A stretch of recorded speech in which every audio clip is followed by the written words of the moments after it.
मुख्यमंत्री एकनाथजी शिंदे साहेब कोल्हापूरमध्ये आले होते. मला वाटतं त्यांना स्क्रिप्ट तयार होती. त्या कोल्हापूरच्या भाषणामध्ये त्यांनी सांगितलं शक्तीपीठ महामार्ग नको ना, स्टेजवर विचारलं सगळ्यांना रद्द केला म्हणून मुख्यमंत्री जाहीर. सभागृहाचे मुख्यमंत्री मंत्री बोलतात त्या इथे खरं बोलतात असं आम्ही गृहीत धरतो. परंतु आज या राज्यामध्ये देवेंद्र फडणवीस या ठिकाणी खोटं बोलण्याचं काम प्रामुख्याने या ठिकाणी करतात. शेतकऱ्यांना देशोधडीला लावण्याचं काम प्रामुख्याने या ठिकाणी करतायत. एका व्यासपीठावर या, एका बाजूला बंटी पाटील, राजू शेट्टी आणि गिरीश पांडे, तुम्ही मुख्यमंत्री म्हणून आमच्यावर वाद घाला, आम्हाला पटवून द्या की तुम्हाला रस्ता गरजेचा आहे, नाही तर आम्ही पटवून देतो. आणि आम्ही जर पटवून देऊ शकलो नाही तर राजकारणात या ठिकाणी निवडून होतो. हे जाहीरपणे मुख्यमंत्र्यांना माझा आवाज.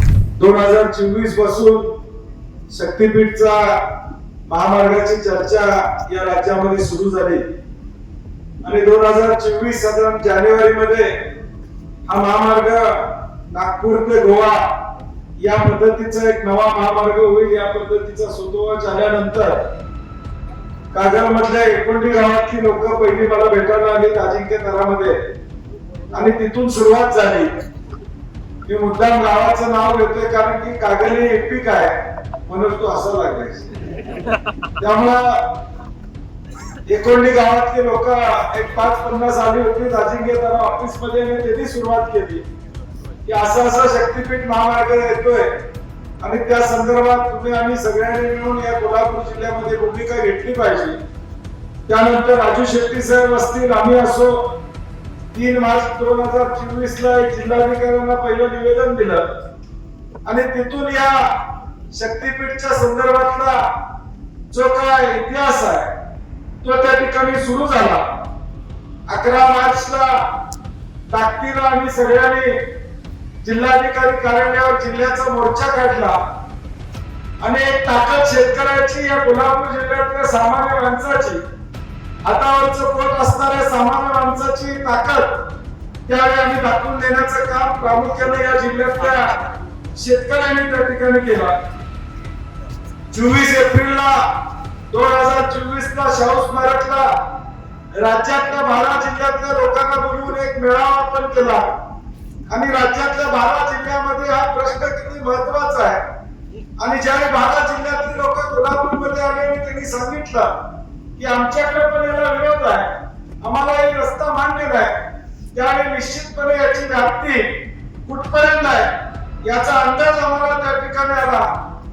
त्यानंतर लगेच आम्ही 18 दिवसामध्ये विजय आपल्याला आठवत असेल आपण आझाद मैदानावर मोर्चा घेऊन जाण्याचं नियोजन त्या ठिकाणी केलं आणि एक मोठा मोर्चा या कोल्हापूर आणि सगळ्या 12 जिल्ह्यातल्या लोकांचा मोर्चा हा आपण 12 मार्चला त्या ठिकाणी मार्च महिन्यामध्ये अधिवेशन चालू असताना कोल्हापूर किंवा सगळ्या परिसरातला मोर्चा आझाद मैदानामध्ये या ठिकाणी घेऊन गेलो. या आझाद मैदानच्या मोर्चामध्ये सर्व पक्षीय आमदार तिथे आले. सर्व पक्षीय आमदार आले आणि भूमिका मांडून गेले की हा गरज नसलेला शक्तीपीठ महामार्ग रद्द झाला पाहिजे. हा इतिहास सांगण्याचं कारण काय? कारण की आता समर्थन करणाऱ्यांची फळी या ठिकाणी आलेली आहे. समर्थन करणारे आमदार या ठिकाणी आलेले आहेत. ते त्यावेळी काय बोलत होते त्याच्या मागलं पत्र आहे. त्यावेळी त्यांनी काय भूमिका मांडली होती, आम्हाला सह्या दिल्या होत्या, ती सगळी 2024 ची पत्र आहेत. मला आता त्या सगळ्यांना विचारायचं आहे 2024 ला निवडणुका होत्या म्हणून तुम्ही या ठिकाणी आम्हाला सह्या दिल्या का? निवडणुका होत्या म्हणून तुम्ही आझाद मैदानाला पाठिंबा दिला का? निवडणुका होत्या म्हणून विधानसभेमध्ये, विधान परिषदेमध्ये तुम्ही आवाज उठवला का? हा प्रश्न या ठिकाणी महत्वाचा आहे. आणि आम्ही आमचं शिष्टमंडळ मुख्यमंत्र्यांना भेटायचा प्रयत्न त्यांनी केला, परंतु ती काही भेट झाली नाही झाली हा विषय झाला. परंतु सभागृहामध्ये आम्ही हा विषय त्या ठिकाणी मांडला. दादा भुसेंनी त्या ठिकाणी उत्तर दिलं की या शक्तीपीठच्या संदर्भात सरकारची भूमिका ही लोकांना विश्वासात घेऊन गरज नसेल तर तो आम्ही करणार नाही या पद्धतीची भूमिका सभागृहामध्ये त्यांनी त्या ठिकाणी घेतली. आम्हाला वाटलं थोडा दिलासा मिळाला, परंतु नंतर लोकसभा झाली. लोकसभेनंतर परत विधानसभा आली, पुन्हा बैठका सुरू झाल्या. विधानसभेला मात्र या ठिकाणी विरोध, लोकसभेचा जो काही वातावरण या राज्यामध्ये झालं होतं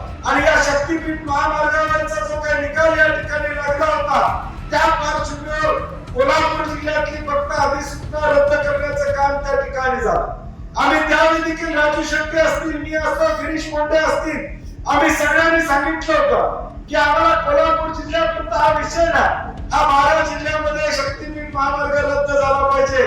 जर सांगलीच्या वेशीपर्यंत कोल्हापूरच्या सीमेबरोबर जर हा रस्ता आला तर कोल्हापूर या ठिकाणी वगळला जाणार नाही. तो रस्ता पुढे कोल्हापुरात होणार म्हणजे होणार, ही भावना आम्ही त्या ठिकाणी व्यक्त केली होती.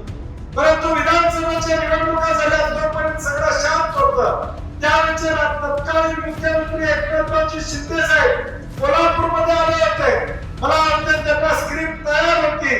त्या कोल्हापूरच्या भाषणामध्ये त्यांनी सांगितलं शक्तीपीठ महामार्ग नको ना, स्टेजवर विचारलं सगळ्यांना रद्द ना, गारबोटीच्या सभेत रद्द केला म्हणून मुख्यमंत्री जाहीर केले. हे सगळं इतिहास तुम्हाला सांगणं का गरजेचं आहे? कारण की ज्या लोकांनी शब्द दिला त्या लोकांनी आता शब्द फिरवलेला आहे, हे तुम्हाला कळणं या ठिकाणी गरजेचं आहे. तुम्हाला हे कळणं गरजेचं आहे. मी सभागृहामध्ये ज्यावेळी बोललो त्यावेळी सभागृहामध्ये आम्ही सांगितलं एकनाथ शिंदे ज्यावेळी भाषणामध्ये बोलले ते एकनाथ शिंदे म्हणून बोलले का मुख्यमंत्री एकनाथ शिंदे म्हणून या ठिकाणी बोलले.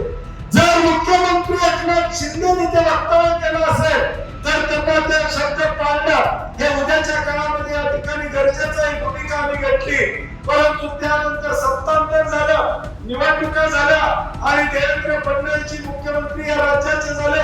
त्यांच्या मनामधला ड्रीम प्रोजेक्ट त्या ठिकाणी आहे असं ते सातत्याने सांगतात. सभागृहामध्ये देखील माझा आणि त्यांचा वाद बराचसा या ठिकाणी झाला. मला ते म्हणले परदेशात तू म्हणती जातोस रस्ते केले चांगले. मी म्हणलं गरज नसलेला रस्ता आहे.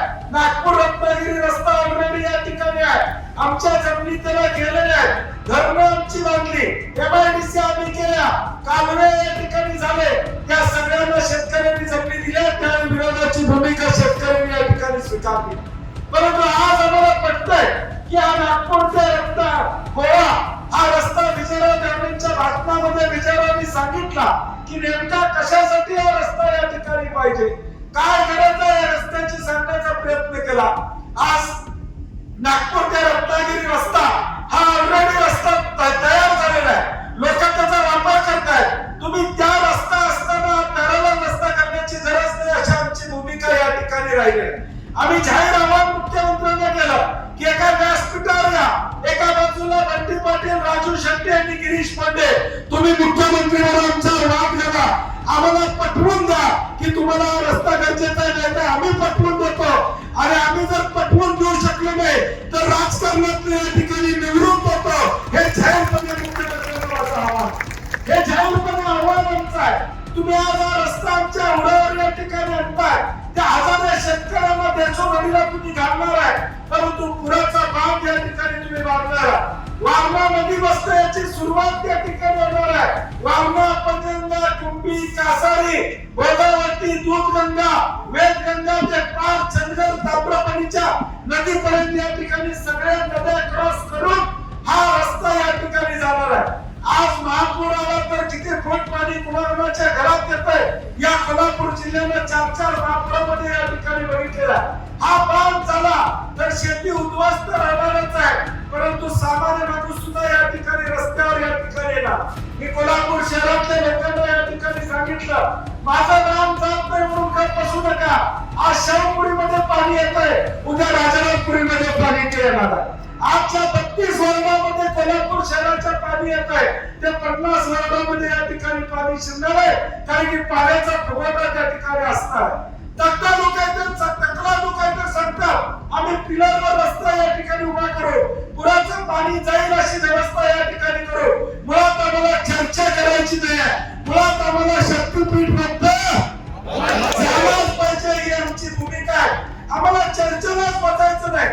एका वृत्तवाहिनीनं, मी त्या वृत्तवाहिनीचं नाव सांगत नाही, राजू शेट्टी यांनी देवेंद्र फडणवीस अशी मुलाखत ठेवली होती.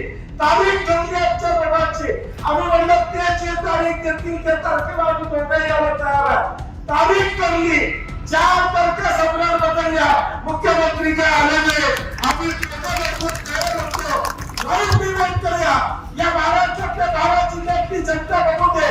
त्या 12 जिल्ह्यातल्या जनतेला पटलं बंटी पाटील आणि राजू शेट्टी खरं बोलताय तर आमच्यावर राहतील. मुख्यमंत्र्यांचं पटलं तर मुख्यमंत्री आवाहन करणं त्या ठिकाणी दिलं होतं. त्या डिबेटला तर तयार या ठिकाणी झालं नाही. वाईट एका गोष्टीचं या ठिकाणी वाटतंय. मी 19 वर्ष आमदार आहे. राजू शेट्टी खासदार म्हणून या ठिकाणी काम केलेलं आहे. सभागृहाच्या मुख्यमंत्री मंत्री बोलतात त्याने ते खरं बोलतात असं आम्ही गृहीत धरतो. परंतु आज या राज्यामध्ये देवेंद्र फडणवीस या ठिकाणी खोटं बोलण्याचं काम प्रामुख्याने या ठिकाणी करतात. शेतकऱ्याला देशोधडीला लावण्याचं काम प्रामुख्याने या ठिकाणी करतायत. आणि हा शेतकरी देशोधडीला जात असेल तर आम्ही घरात गप्प बसणार नाही. परवा श्रीराम संस्थेमध्ये जिल्ह्याचा मेळावा झाला त्यावेळी मी नातवांसाठी एक उपदेश दिला. त्याचा व्हिडिओ बराच व्हायरल झाला. माझा पुन्हा तो सल्ला आमच्या मुलांना आणि नातवांना या ठिकाणी आजच्या जमिनीच्या पैशाची चर्चा आज आमची मुलं करतायत, आमचे नातू करतायत. त्यांना मला सांगायचं आहे आजच्या राम घेतलं म्हणून आज 5-50 लाख रुपये शक्तीपीठात मिळतील असं स्वप्न तुला या ठिकाणी पडावं लागतं. असं स्वप्न पडावं लागलंय. आज आमची जी काही घराला ग्रामीण भागामध्ये दिसतात आमच्या गावात मोटरसायकल 4 व्हीलरची जे दिसते ती या शेतीमुळे दिसते, दुधामुळे या ठिकाणी दिसते. हे या ठिकाणी लक्षात ठेवण्याचं काम प्रामुख्याने या ठिकाणी केलं पाहिजे. या राज्यामध्ये आज कोल्हापूर जिल्हा हा आर्थिक उत्पन्नामध्ये 6व्या क्रमांकावर या ठिकाणी आहे. तो शेती, दूध, उद्योग या 3 गोष्टींमुळे या सर्व उत्पन्नामध्ये 6व्या क्रमांकावर या कोल्हापूर जिल्हा या ठिकाणी आहे. हे आपण लक्षात ठेवले पाहिजे. आणि आमच्या सगळ्यांची भूमिका आहे. राजू शेट्टींची जमीन जात नाही, बंटी पाटलाची जमीन या ठिकाणी जात नाही. गिरीश पांडेबद्दल बोलावं तर मला ठिकाणी कमी आहे. हा गिरीश पांडे चळवळीतला कार्यकर्ता आहे, डाव्या विचारसरणीचा कार्यकर्ता आहे. मुख्यमंत्री एकनाथ शिंदे ज्यावेळी कोल्हापूरमध्ये येणार होते त्यावेळी त्यांच्यासाठी धरणं करायचं काम त्यांनी केलं, आंदोलन करायचं काम केलं. महापालिकेमध्ये नोकरी होती त्याला नोकरीवरून काढून टाकलं. गिरीश पांडेची नोकरी गेल्या, त्याचा एक गुंठा रान नाही आहे, काही नाही आहे. कोल्हापूर महापालिकेमध्ये चांगली नोकरी होते, शिक्षक म्हणून काम करत होते. आम्ही हायकोर्टात गेलोय, हायकोर्टात तारीख काय मिळत नाही. गिरीशला म्हटलं आपल्या नशिबातच तारीख मिळणार नाही, आपल्याला संघर्ष या ठिकाणी करावा लागेल. आज हे जे काय आम्ही या ठिकाणी रस्त्यावर उतरलेलो आहे ते तुमच्यासाठी या ठिकाणी उतरलेलं आहे. तुमची शेती वाचली पाहिजे म्हणून या ठिकाणी उतरलेलं आहे. उद्या 50 वर्षांना 100 वर्षांना या जिल्ह्याचा इतिहास लिहिला जाईल. त्यावर कुठेतरी कोपऱ्यात राजू शेट्टी आणि बंटी पाटलाचं नाव लिहिलं जाईल की आमच्या जमिनी वाचवल्या. आमच्यासाठी भरपूर आम्हाला काही मिळायचं नाही. आता काही निवडणुका या ठिकाणी नाही आहे, परंतु या सगळ्या प्रक्रियेमध्ये माझी आपल्याला कळकळीची विनंती आहे. हा कोल्हापूरचा जिल्हा शाहू महाराजांचा जिल्हा आहे, छत्रपती शिवाजी महाराजांच्या विचाराचा जिल्हा आहे. या जिल्ह्याने एकदा ठरवलं तर काय होतं या जिल्ह्यामध्ये अनेकदा आपण बघितलेलं आहे. आणि मग आता ठरवायची वेळ या ठिकाणी आलेला आहे. आता निर्णय घेण्याची वेळ आलेली आहे. येणारा 9 तारखेचा मोर्चा ताकदीने आपल्याला या ठिकाणी काढावा लागेल. मी मागच्या वेळी सांगितलं या मोर्चा बघूनच त्याच रात्री देवेंद्र फडणवीसांनी रद्द म्हणून जाहीर केला पाहिजे. एवढा मोठा मोर्चा आपल्याला या ठिकाणी करावा लागेल. उसाचा कांदा घेऊन या, भात घेऊन या, शेतातलं पीक आपण घेऊन जाऊया आणि लोकांना या ठिकाणी पटवून देऊया, महाराष्ट्राला दाखवून देऊया या शक्तीपीठ आम्हाला काय या ठिकाणी नको.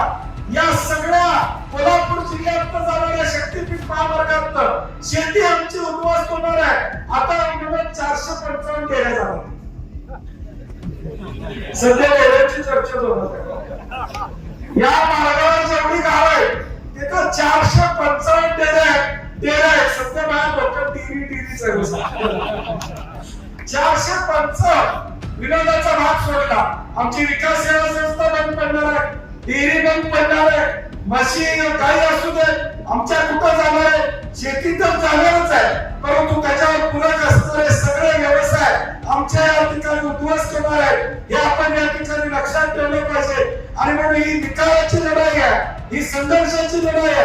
आज या कोल्हापूरच्या 9 तारखेच्या मोर्चासाठी अगदी विदर्भात लोक येणार आहेत. मी परभणीला गेलो, राजू शेट्टी गेले, हिंगोलीला गेले, धाराशिवला गेले, सोलापूरला आम्ही गेलो.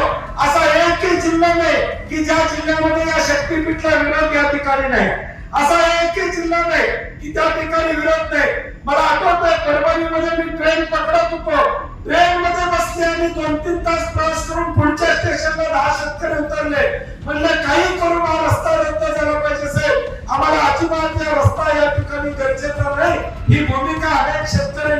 ठिकाणी घेतलेलं आहे.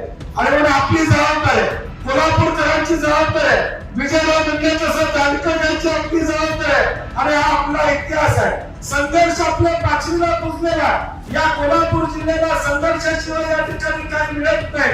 ज्या ज्यावेळी अन्याय होतो त्या कोल्हापूर जिल्हा पेटून उठतो आणि तो कोल्हापूर जिल्हा पेटलेला अख्खा महाराष्ट्रामध्ये ही जबाबदारी आपल्याला घ्यावी लागेल. माता बहिणींबरोबर आपल्याला या मोर्चामध्ये या ठिकाणी यावं लागेल.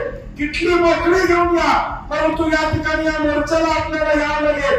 9 तारखेला सकाळी 11 वाजता, बरोबर 11 वाजता दसऱ्याच्या नंतर या मोर्चाची सुरुवात होईल.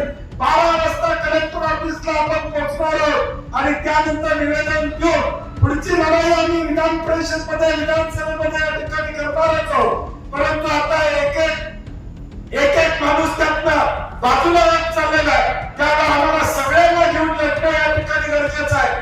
जे जे आमच्याबरोबर येतील, जे जे या लढाईमध्ये आमच्याबरोबर येतील, त्या सगळ्यांना घेऊन हा लढा यशस्वी करण्याचा प्रयत्न राहील. शेतकऱ्यांचं हित आमच्यासाठी महत्वाचं आहे, शेतकऱ्यांचा श्वास आमच्यासाठी महत्वाचा आहे. शेतकरी जगला तर या ठिकाणी देश जगणार आहे.